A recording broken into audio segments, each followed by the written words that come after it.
Hello, I just wanted to show a quick video how I'm testing out this capacitor and how it can hold a charge after being disconnected from the circuit. And so like the way it works is you can charge the capacitor by plugging it into the power, and then once you remove it, it can actually power the LED, as you'll see as it discharges there, and do that again.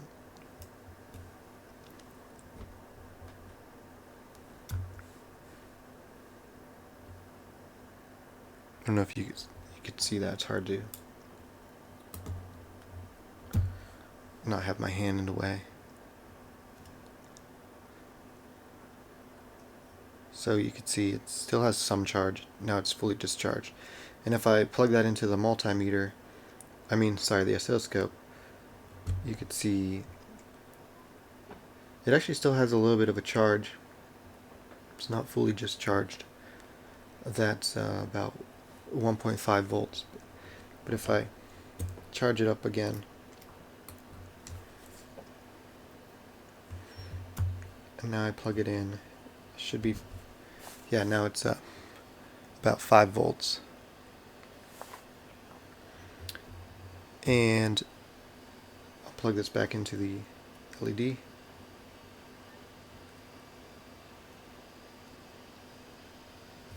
Now back into here. Yeah, 1.47 volts.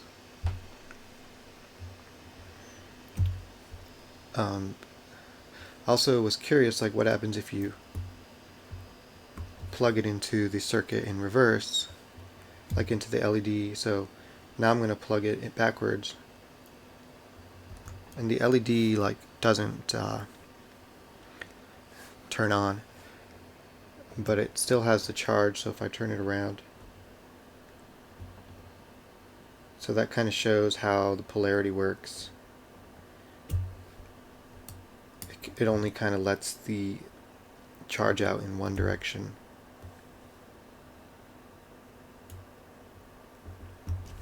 It's a super simple thing that you can test yourself. But I was having a hard time finding like how the polarity actually works with capacitors, so I thought I would do this little test.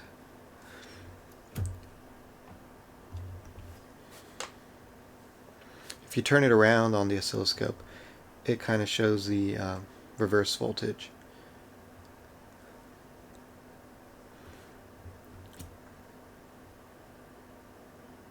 I'm going to turn the LED on one more time. Alright, that's it for this video. Hope this was helpful. See you in the next one.